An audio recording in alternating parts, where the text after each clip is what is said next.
point out that the sun shines down its power to all the world and makes the wind blow strong as it will. I wonder how gentle rains can fall upon the land, so lovely earth can stay lovely still. Hello, ladies and gentlemen. Welcome to the 619th edition of Energy Week.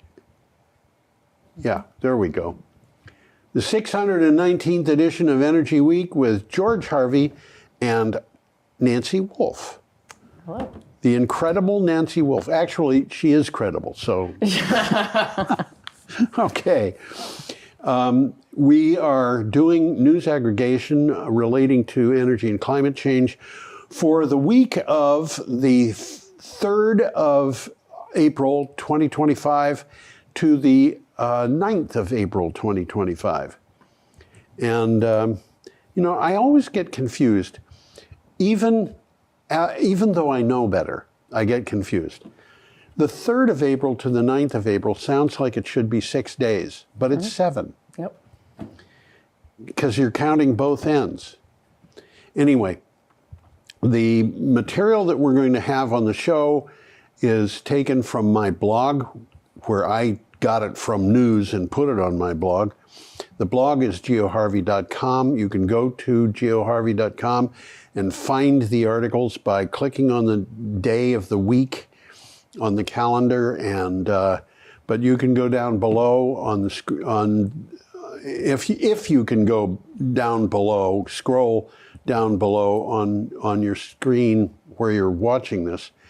You may find a tiny URL link to Energy Week 619, which will take you to the site where we do the script, where we're only talking about these articles. So if you want to read an article, you might go there. Anyway, do you have anything to start with? Any wisdom?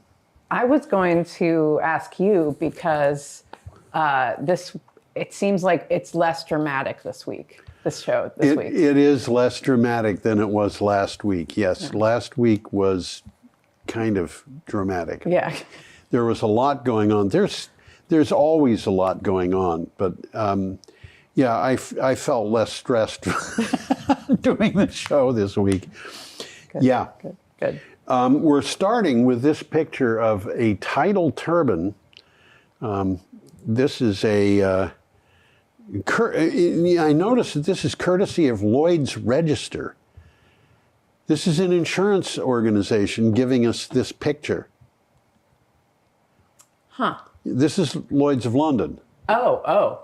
Yeah. Okay. I think maybe I'm wrong, but I believe Lloyd's Register is the ship owning part of Lloyd's of London. I see. Well, yes. Anyway, it's from Clean Technica. The headline on this one is "World's Most Powerful Tidal Energy Turbine Headed to U.S. Waters Eventually." Eventually. Yeah, tidal energy innovators have faced many obstacles, but finally signs of commercial application are starting to emerge. In an interesting twist, the United States could be among the first nations to take advantage of the reliable 24/7 renewable energy potential of tides. And I do have a slight problem with that, which is tidal turbines are not really 24/7. They're close, but they're not 100% of the way there because they stop producing energy while the tide is changing. But they need very small batteries to give you constant energy. And this converter in the picture is billed as the world's largest tidal energy converter at a capacity of 2.6 megawatts.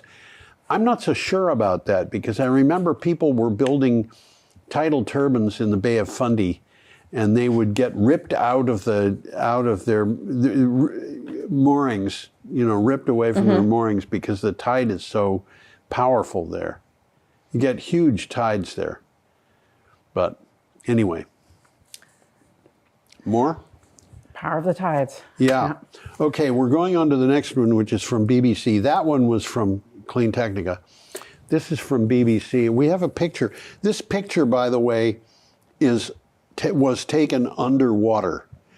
For some reason, when I look at this and I see the ripples in the upper half of the picture, I keep thinking that we're looking down on them, but we're not. We're looking up at them. Yeah. And so this headline is UK's first kelp conference held in Brighton. Well, First. Brighton is a holiday resort of sorts, and you know, the Royal Pavilion was the King George IV, I think, was the one who built that, but as the Prince of Wales, and his father thought he was a ne'er-do-well because of it. Kelp forests have many environmental benefits, but trawler fishing, and storms destroyed 96% of the kelp forests covering the Sussex seabed in 2019, by 2019. That tells you, by the way, why Brighton was the city that hosted this, because Brighton is, I think it's the largest city in Sussex. Now the trawlers are banned from the area, and Sussex Kelp Recovery Project is hosting Kelp Summit 2025 at the University of Sussex. And the importance of kelp is used for a lot of things, not the least of which is food. Yeah, yeah.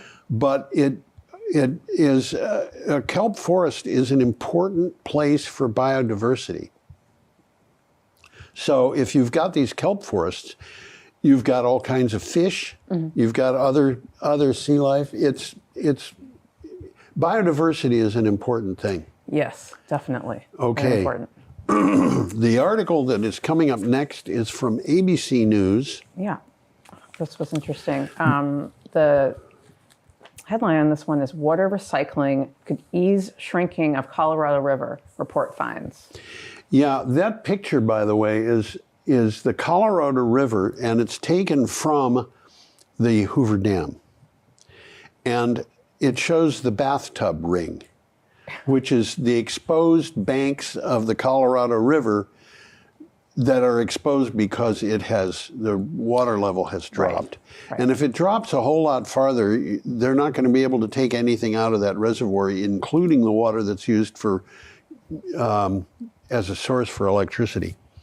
Water recycling can significantly lessen burdens on the Colorado River Basin, but just 26% of treated municipal wastewater is reused across the 7 states that depend on the overdrawn river, according to an analysis by the University of California, Los Angeles. I was surprised to discover that 26% was reused. I mean, you've got communities all up and down the Mississippi River and the Missouri River, and that water from all of that is going by Baton Rouge and New Orleans, and that is the drinking water source for those 2 cities. Yeah. I find that kind of disturbing. Yeah, I was. It's process that I want to understand. I think that's the sort of the devil's in the details. It's all about the process. It's how they recycle the water? How they recycle the water. Because there are ways that you could do this, I'm guessing, poorly. There are. Yeah. I'm going to mention the fact that my brother invented a filter, okay? And this filter was tested by the United Nations, and it was more interestingly, it was tested by Bangladesh. Now, Bangladesh has the Ganges River flowing through it. Yeah.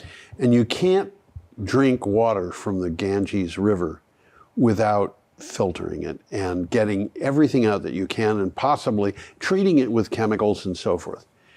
And Reed's filter, which is a very simple affair that could be made by any village potter at a cost of $4, and it can be used indefinitely until it breaks. Yeah. It can be backflushed so you can clean it up and then use it again. But it is a good enough filter that when Bangladesh tested it by putting Ganges River water in it, what came through had a bacteria content of 0. They couldn't find any bacteria in it. And part of the problem with water is that that's great when you're testing for bacteria. And there's lots of bacteria in the Ganges River.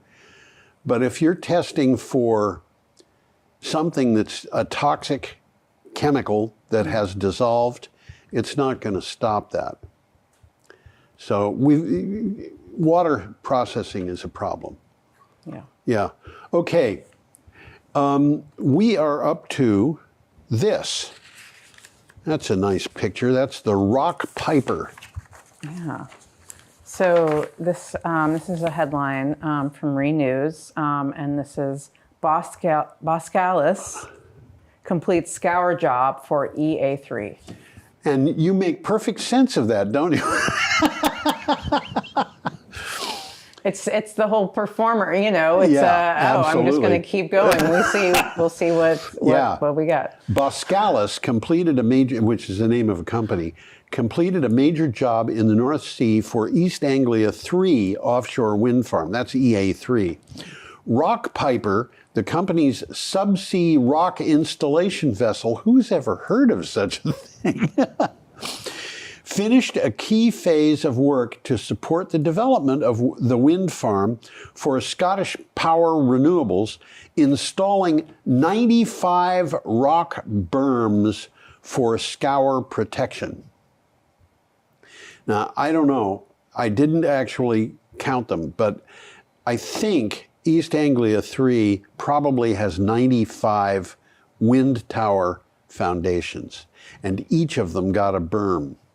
So it would not be scoured by ocean currents.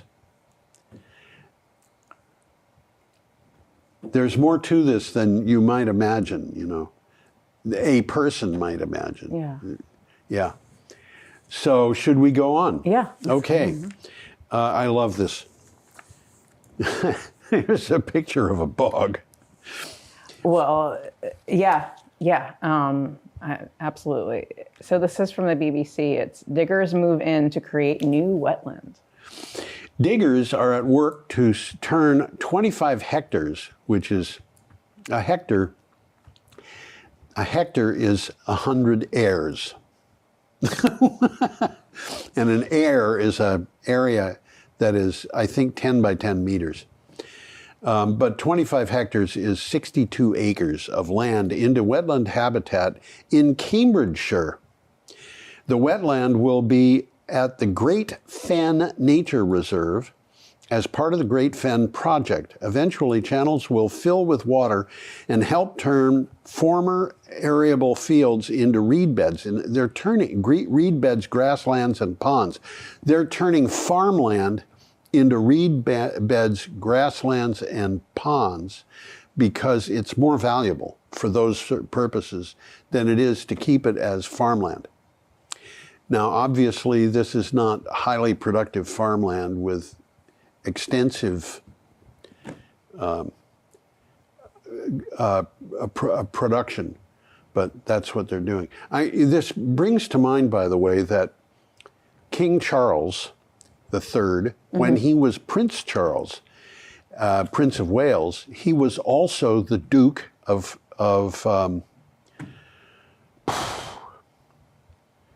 Cornwall, the Duke of Cornwall. Now, confusingly, there is a county of Cornwall, and that is not the same thing as the Duchy of Cornwall. Okay.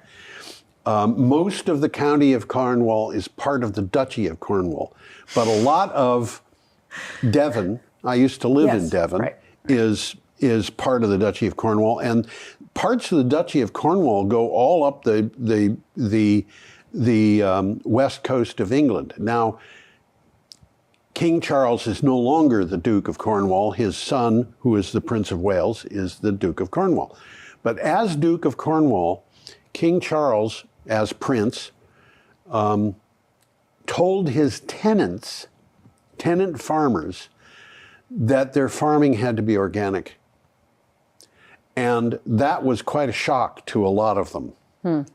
But the result of that, and this was before Brexit, I don't know what the condition is now, the result of that was all of the farmers in Cornwall suddenly had a lot of production that they could sell all over Europe at a high cost, and people had it in demand.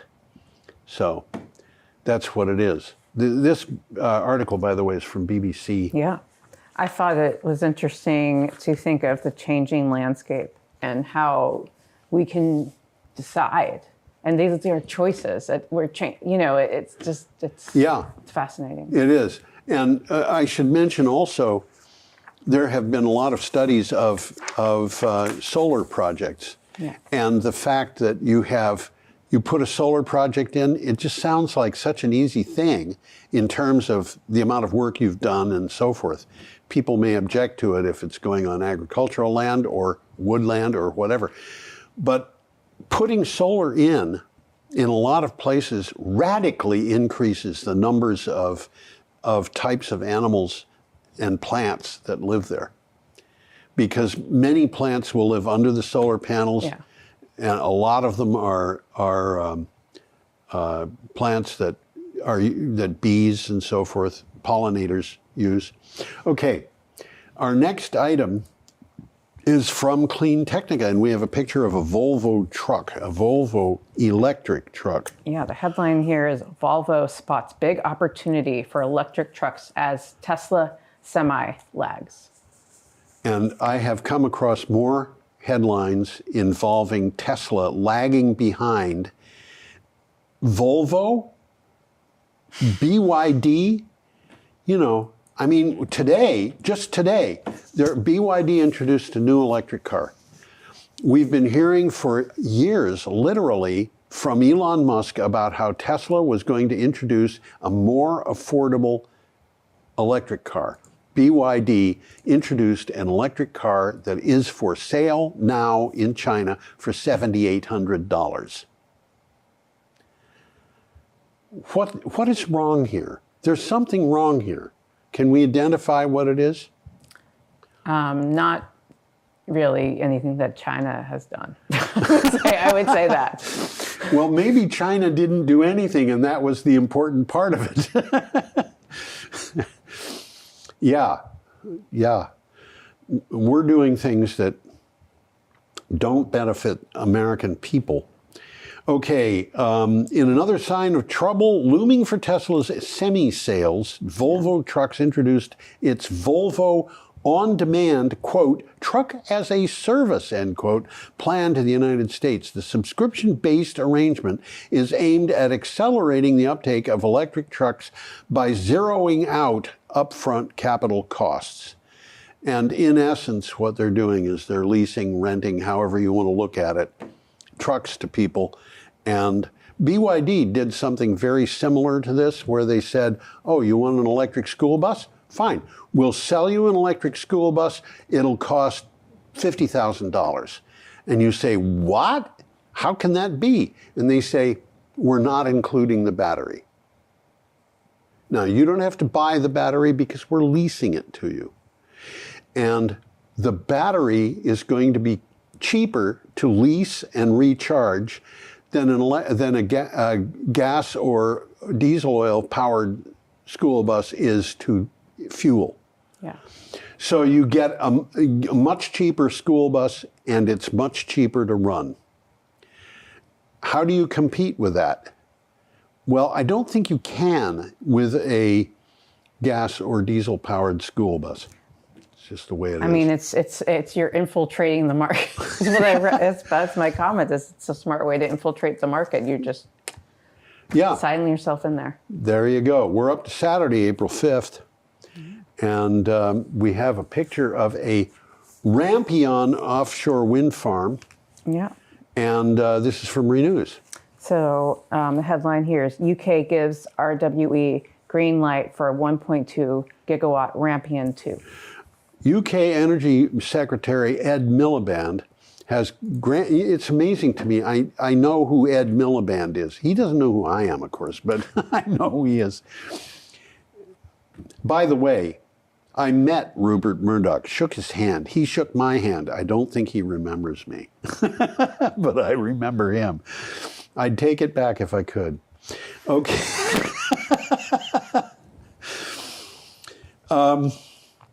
He granted planning consent to RWE's 1.2 gigawatt Rampion 2 wind farm off South England.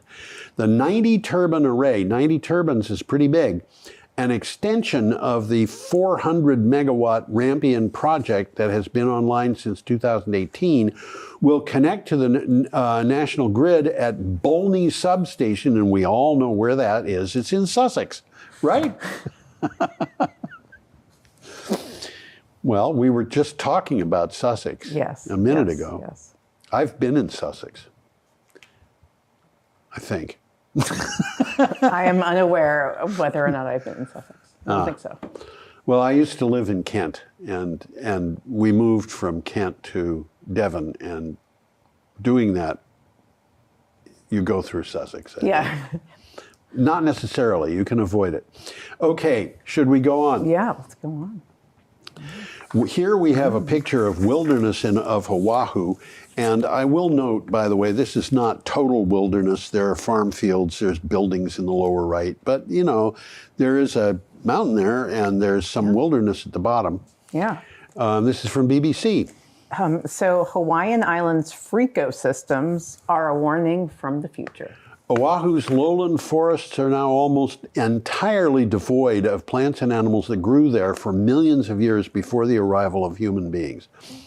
Ecosystems which have never been seen before are being accidentally created by humans. They offer a stark look at into the nature of tomorrow. I don't know, am I upset about this? No, I'm not upset about this. I just there's a word that's being used called freakosystems. I know. So that's fun. That's a fun word. It's fun. That's, yeah. This system they're talking about lowland systems, so the upland system on that mountain is not included. But the forest and the contents of the forest at the bottom of that mountain, if you were to wander in it, you would not see that there's anything wrong. Yeah. The only way that you would know that anything is wrong is by reading a report from a scientist who knows that there's something wrong. And the something wrong is comparing this place with what things were thousands or even millions of years ago. And I don't know, we're going to see that happen all over the world, and that's why it's a warning for the future. The mountains, the forests that we are used to now are not going to be the forests that we have in the future. Correct. And I can see that. I can point to changes that are happening here in Brattleboro now. If you go down Elliott Street and you know what to look for, you can see that there's a pawpaw tree growing down there. And I don't know whether I've actually had fruit from that tree. Have you ever eaten pawpaw? I'm not sure. It's extremely sweet. And in fact, I have read that only a boy can eat 2 of them because they are very cloying, but they're very sweet, and you can do things with them. I have a friend who used pawpaw to make a kind of frosting for a muffin, and it was delicious. But they don't grow in Vermont. They don't grow in New York or New Jersey. They grow a little bit in Pennsylvania maybe, but really it's Virginia and south. And here it is on Elliott Street. How did it get there? Probably planted. Yeah, probably planted. But we're finding that seeds from that tree are being spread, and volunteer pawpaws are coming up. They're gonna take over, which is important because we're gonna lose our maple trees. We're already in the process of doing that. Maple syrup production in Vermont is in trouble. And, things are changing, and we have to understand how to change and change in a way that makes sense. Yeah, we have to adapt. Yeah. And one of the things that I regret when I was a kid living across the river in Winchester, New Hampshire, we had mosquitoes so thick, I used to say they could carry a cow away. But you couldn't go outside without having at least half a dozen of them buzzing around you. Yeah. And they're gone. We had big populations of swallows eating them. They're gone. And what do we have instead? Ticks. Yeah. Deer ticks. Lyme disease. We have to know what we're doing. Yes. Okay. Now we have a picture of a Bristol. I think that's not Bristol. It's Bristol, I think. B-23 Energic aircraft, and an article from Clean Technica. Yeah, so electric aviation takes off. H-55's B-23 Energic embarks on cross-country U.S. tour. With a name like B-23, I'd expect it to be a bomber. I know. Exactly. What do you do? Okay, the B-23 Energic, an all-electric airplane from Swiss aviation country H-55, I don't know what I'd expect that to be, is in the middle of a months-long tour called H-55 across America. The goal? Prove that electric flight isn't a futuristic fantasy. It's already here and ready to go mainstream. Now, do you have comments about that? It's here, okay. I have a couple of comments, one of which was that several years ago there was a fellow who flew the electric plane around the world, which was an impressive task, and it took over a year. But there's also an article that we had a number of years ago, it might have been as long as 10 years ago, about a company called Harbor Air, which was in Vancouver, Canada, and they had a number of seaplanes. They're flying people around British Columbia, a certain amount into Washington State, and I don't know how far they went. They might have gone as far as the Yukon, but this was all being done using seaplanes. They were dropping people off on rivers, on lakes, and so forth. And they converted all of their aircraft to electric, which I think is really interesting. Okay, we're up to Sunday. Yeah. April 6th, and we have an article from DW, which is Deutsche Welle, which means German wave, I think. Oh. Well, so here we have how to build even better wind turbines. Yeah. In recent years, solar has been outpacing wind as the renewable energy leader. Recent innovations like taller towers and longer rotor blades, which lead to increased efficiency, could unlock significantly more wind energy potential. There are some challenges in scaling turbines up, however. One of these was those long blades, and how do you transport them? Right. Really hard by road. They're building blades that are made in parts, and so they assemble them at the wind site. But, this is something, the longer blades makes a huge difference in offshore wind because it's fairly easy to transport them on the water. The problem is, how do you get how do you get a blade on a trailer behind a truck around a corner when the blade is 110 yards long? Yep. So there you go. Yep. Okay. You have anything more on that? That is, no. Okay. No. We are up to this. And this is from Clean Technica. Yes. And without insurance, capitalism as we know it will not be possible. Okay, gang, what we're telling you is look out, because capitalism might not be able to survive climate change. Yeah. And that is not an argument that comes from politics and is headed toward capitalism. It's an argument that is coming from science. And if you want capitalism to survive, maybe the best thing to do is stop climate change. However, let me read the synopsis. And by the way, that house, I just picked a house that looked pretty. Yeah. But if that is in an area that is subject to the problems of climate change, which are, by the way, spreading to everywhere, Yes. it might be hard to sell because you need insurance to get a mortgage. Every step of the process, I think you're insured in some way, or yeah. Insurance is the lubricant that keeps the gears of commerce turning. Without it, the capitalist system we all know and love grinds to a halt. Without insurance, many financial services are no longer commercially viable, and that goes from mortgages to investments. And there you have it. Yeah. This house could be pretty. It looks like it is in a good neighborhood. It looks like a comfortable house. And it just might not be possible to sell because, you know, you have to get insurance. And the insurance companies are withdrawing from the real estate marketplace. Yeah.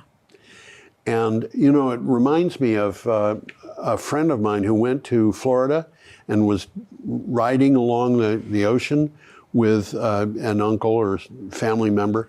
And the person said, you see these mansions, and they were driving by mansions. They can't be sold. Right. So you've got a mansion and it can't be sold? What is its value? And do you really want to live in a mansion that can't be sold? What kinds of antiques are you going to put up for furniture and paintings on the walls and things like that that are unrecoverable in the event that you have a hurricane problem? Can't be sold. Okay, we must go on. We don't have a choice. We have a picture of agrivoltaics. It's a picture that comes from the US DOE, and this is from the cool down. I don't know anything about the cool down. We've had articles from it almost every week for the last 4 weeks maybe, and I find material from it regularly. Yeah. But I don't know much about it. I don't either. So this one is solar farms nationwide owe some success to an unlikely force. Yes. In Texas, SB Energy operates the 5th largest solar power plant. It uses sheep herds to keep the weeds down beneath its 900 megawatt, 4,000 acre array. The livestock is more nimble than lawnmowers, and they're autonomous. Combining sheep and solar has had success also in Iowa. What we're seeing here is a place where they're not actually doing farming, I don't think. They just have pollinators up. Maybe somebody's farming bees. Maybe someone's farming bees. Yeah. Yeah, well, I had said not necessarily farming, but maybe that's, you know, what's going on here. It might be that they just have pollinators because they want wild bees to have nice places to live. We have to start considering nature. Yeah, I would say that sheep are better than lawnmowers. Yeah, they are in many ways, even electric lawnmowers. Nancy Ray Mallory, who is the editor of Green Energy Times, sells electric lawnmowers, or at least she did the last time I talked about it with her. And they do amazing things. She's got lawnmowers that are entirely autonomous. They will wait a certain period of time, then decide that it's time to mow the lawn. Are they still very loud though? No, they're not terribly loud. They make a little noise, but they're not terribly loud. And then there's a buried thing around the edge of the lawn, and they know where to mow They don't go outside the range, and they know whether they have mowed everything inside. And when they're done, they go up to the wall socket that's out there and plug themselves in to recharge. You know, and it's like, why would you do anything else? Yes. Yes. Okay, now we have a self-installing wind turbine, and this is from Renews. Yeah. So DNV backs SenseWind to deliver offshore savings. The SenseWind self-installing turbine assembly technology could reduce the levelized cost of energy at a large-scale fixed-bottom offshore wind farm by 4.7%. A report from accreditation agency DNV says the savings are said to be equivalent to £1 billion. Now that's about $1.3 billion over the operational life of the project, which pays for itself easily. In this picture, could you put that back up, please? Yeah. Yeah. You'll notice that the wind turbine is in an odd position. A crane would not pull it up to the top of the tower that way.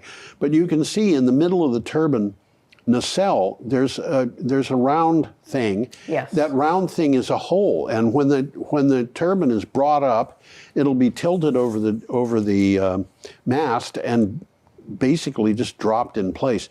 And this can be done any place where turbines are actually on the bottom, not floating turbines, because floating turbines bob around, I would imagine. Yes. Floating. So there you have that. There you have that. So should we go on? Yeah. Let's go on. Okay, this is a handoff protest in an article from Clean Technica. Yeah. So Trump's fraud and efficiency lies bring out mass protests. Hands-off demonstrations. In my text here, it's hands-off ! But I've seen it in print without the exclamation point. Hands-off demonstrations were organized for more than 1,300 locations in all 50 states. That's not 1,300 locations in each state. That's combined. Yes. By more than 150 groups, including civil rights organizations, labor unions, LGBTQ plus advocates. It's hard for me to get that series of letters out, and I'm not altogether sure why. Veterans and election activists, according to the Associated Press. Media, small and large, covered the events, and this one in the picture is obviously in Washington, D.C. Yep.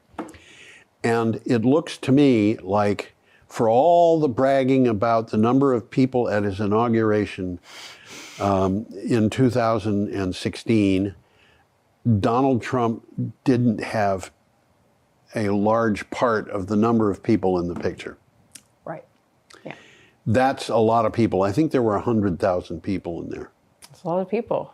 Absolutely. Yeah. And they're mad. And I think they should be mad, to tell you the truth. It's their money. Well, I have a note here that says, since President Trump returned to office, Elon Musk has lost billions of dollars in stock value. He's lost $30 billion in one day. Have you ever heard of such a thing? He might Just that day is when that's it. I could walk around behind him and pick up whatever he dropped out of his pocket. Yeah, exactly. It's like just falling. It isn't going to make any difference to the way he lives. No. I have a suggestion for him. If he really wants to be remembered in history as a saint, he could do it. All he's got to do is take the amount of money that he lost that day and dedicate it to building the Great Green Wall in Africa, which would finish that thing up, stop the southern advance of the Sahara Desert, and be an example to the rest of the world. But instead, he's going for what is referred to by religious people as the worship of mammon, the worship of wealth. Yep. Elon Musk lost billions of dollars. He may be able to get a lot of it back if we gave him his first year's savings, shutting down subsidies to fossil fuels.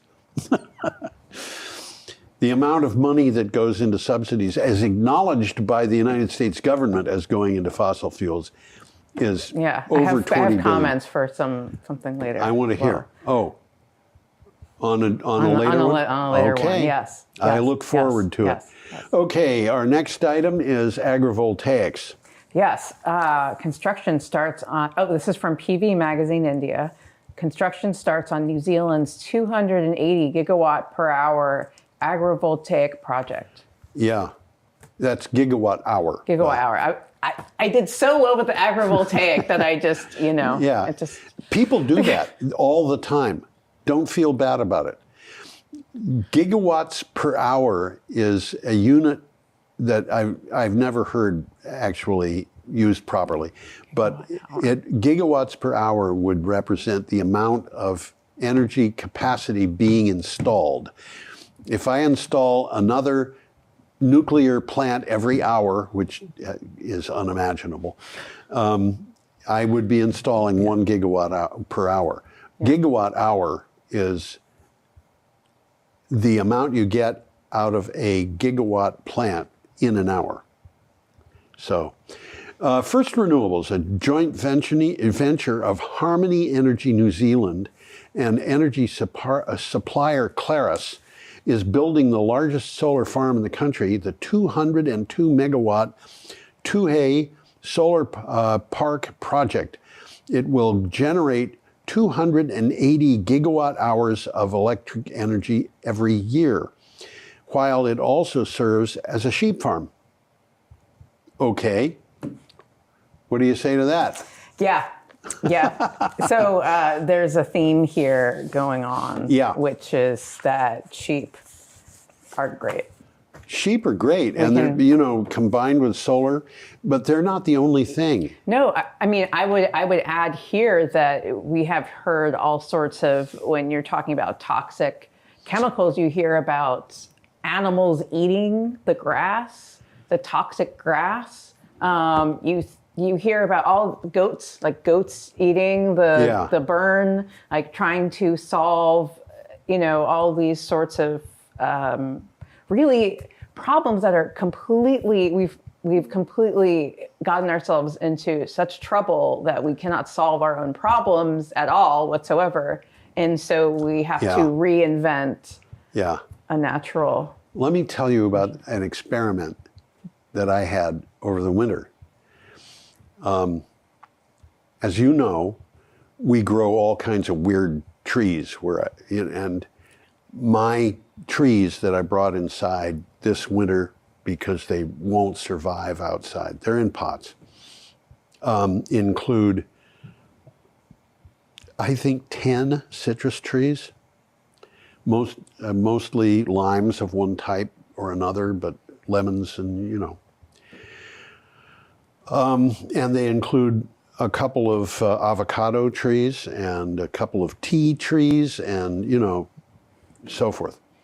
Well, my landlady told me 2 of the avocados had scale, which is an insect infestation. So they had to be kept separate from the rest. So, in addition to having a dozen trees in my apartment, I had to keep 2 of them separate. Well, my pantry has a nice window, so I put the 2 trees in the window. And she told me I should wipe them off, every leaf, every stick, to get rid of all these insects. Okay. Which seemed to me to be more than I wanted to do. Yeah. So I had heard from a doctor who's online, he makes videos. His name is William Lee, L.I.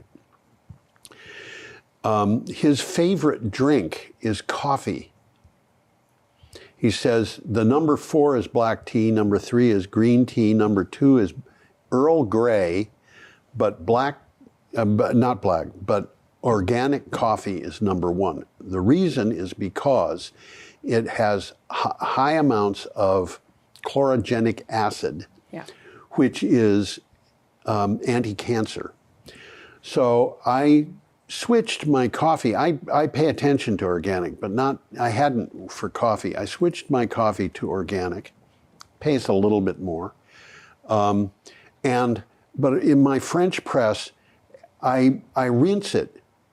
And that means that I have rinse water and coffee grounds, which goes into an old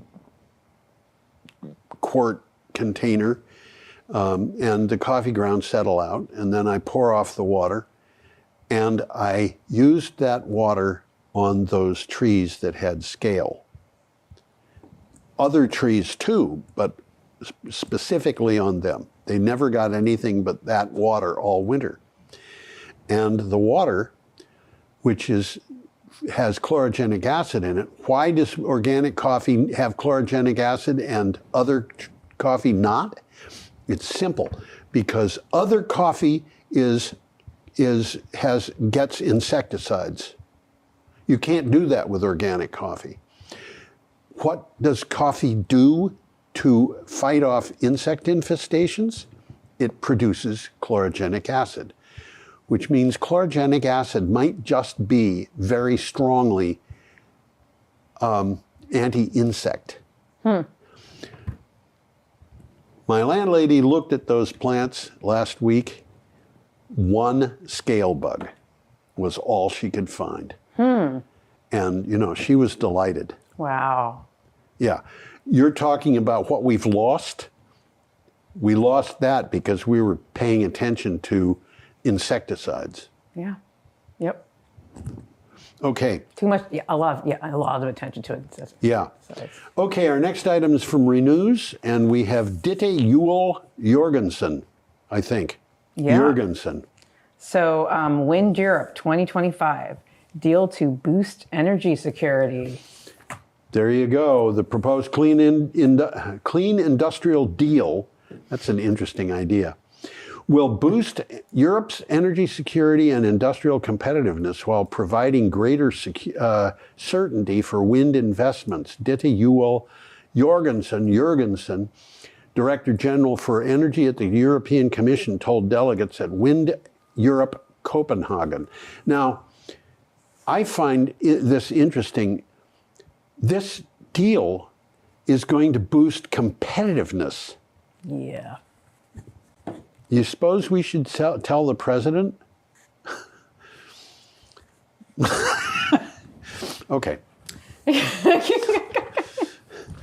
You don't seem to be impressed with my idea. You know, all things being equal, competitiveness from some countries versus competitive from other countries. What is the difference? I mean, you know, you're saying, there's geopolitical differences. Yes. That's why. Yes. That's why. Yes. And one of the things that I speaking of competitiveness, that I noticed years ago, one of the first countries in Europe, it might have been the first country in Europe to be operating 100% on renewable energy. What do you suppose it was? Latvia. Albania. Okay. Why? Because they were poor and they got all their electricity from dams. Yep. Okay. You work with what you got. Well, yeah, that's right. We have a rendering of a dire wolf. Yes. And believe me, that wolf is dire. Yes. Okay, this is from ABC News. Yes. Dire wolf revived through de-extinction process of a U.S. company. In a scientific breakthrough that could forever alter how humans interact with our planet, U.S.-based biotechnology company Colossal Biosciences said it brought back an animal that became extinct roughly 10,000 years ago, the dire wolf. They promise that the woolly mammoth will come soon. So de-extinction is not necromancy. No, it's not. Okay. And this guy is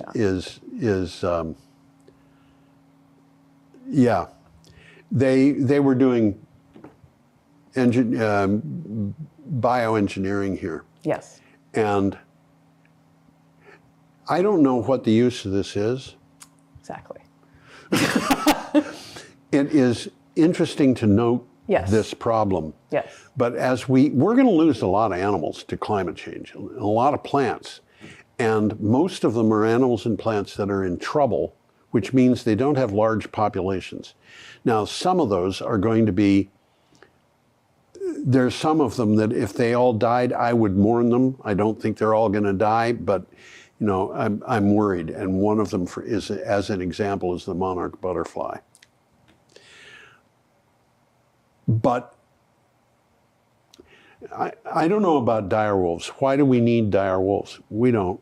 What makes them dire? They're just like ordinary wolves, except they're a little bit on the heavy side, and they have really extraordinary teeth, apparently. Very sharp, very long, and so forth. But if we could de-extinct the passenger pigeon, would we? Should we?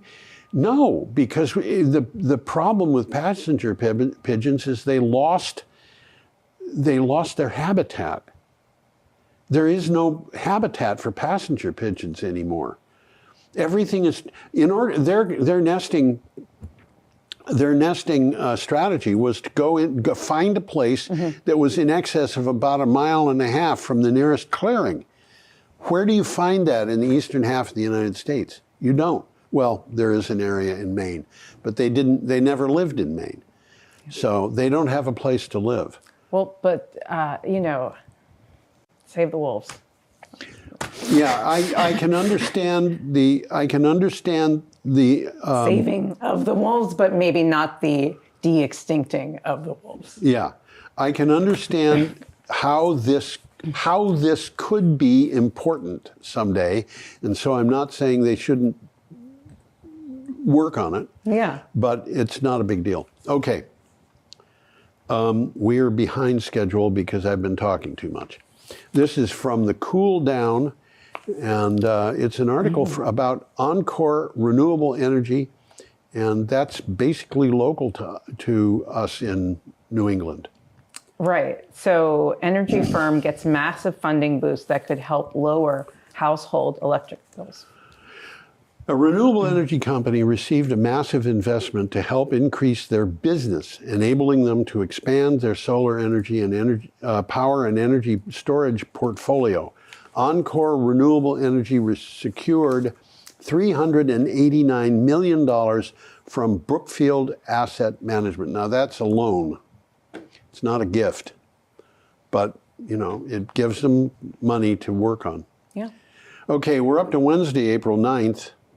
And we have a horrible picture. I've used this picture before, but it's from the article is from ABC News. Yeah, Trump signs executive order to expand clean coal, but there's no such thing. Yeah, I guess. At the White House ceremony witnessed by people wearing hard hats, the article says that they're coal miners, but I don't know that they were for a fact. They were wearing hard hats. That's all you know. But why? What were they protecting themselves? They were representing miners. Yes. Trump signed an executive order that follows the president's recent promises to oversee a boost in coal production for the United States. One action orders Department of Interior to facilitate coal leases. What in the world is this all about? You're just trying to make it a thing, and he's just like... That's right. He's trying to just as if we're at a carnival. He's just trying to drum it up, get us all excited. Yeah, absolutely. The United States started leaving coal, arguably, I would argue, in about 1905, when the Navy started purchasing ships that were powered by oil. And they specified them that way. The number of coal employees, miners, hit its peak in the 1920s. Now, the efficiency of the mines went up starting in about 1960, and demand went up, which meant that the peak mining of coal, the coal hit its peak in 2008 in terms of production. But it's down more than 50% since then, and that's because there are better sources of energy. Yep. And opening more mines is not going to change that. And yeah, there are coal production plants that are still being put up, but not many. Okay, should we go on? Yes, let us go on. This is from Clean Technica. It's more on the same thing. Yeah, so U.S. production of all types of coal has declined over the past 2 decades. U.S. coal production peaked in 2008, but by 2023, production fell to less than half of what it was at the peak. The decline in coal production was due to rising mining costs. You're not going to sign an executive order to change that. Environmental regulations. You could sign an executive order for that, and he's done it, and people are going to die as a result. And I think, and competition from other sources of electric power generation, and that is not going to disappear either. And there is no way he's going to get coal back. No. No. The United States Navy did have 2 coal-burning ships during the Second World War, and both of them were aircraft carriers. And the coal was fed into the fireboxes by hand. Oh. And they had big paddles on the side. They were side paddle steamboats. And they had no guns on them for defense, because they never went to sea. They were based in Chicago. I see. Okay. They were used for training. Okay. We are, let's see, did I read that? We just have, we have one more. One more. One more left. And we have a picture of a wind turbine. Yeah, and this is from Renews, and GE and BB Wind signed turbine deal. BB Wind sounds like the name of a musician, doesn't it? Yeah, BB King. GE Vernova announced that it signed an agreement with BB Wind to supply 3 of its 6 megawatt, 160 meter workhorse turbines to community wind farms. And this is the reason why I put this in, by the way, because these wind farms are community wind farms. They're like community solar, but they're community wind. The deals were booked in the first quarter of 2025 to support the 2-turbine, 12 megawatt wind farm in Heiden and the 6 megawatt Dorsten project in the North Rhine-Westphalia of Germany. Yeah. And these aren't the first community wind farms. In fact, they're not the first community wind farms I've been aware of. But I think we should bear in mind that there is such a thing as a community wind farm. It's great. I think I told you. Where are we going to, we need to have one here. I just randomly phoned people in Texas. What is the name of the wind farm there? But I phoned people in a wind farm in Texas. And one of the people that I phoned was the receptionist for the mayor. And I just said, I'm calling about wind farms and how you feel. How do you like living in a wind farm? This is a wind farm with 640 turbines. I mean, this community was completely, and she said, "Oh, I never thought about the fact that we live in a wind farm. I suppose we do." Well, we like it. Yes. Yes, we do. Okay. And now we are at the end, and we have a wish for everybody to have a seriously witty week. So, anyway, there we are. Yeah. And we can wave goodbye. Yeah. And ask you all to come back next time. Come back next time. Yeah.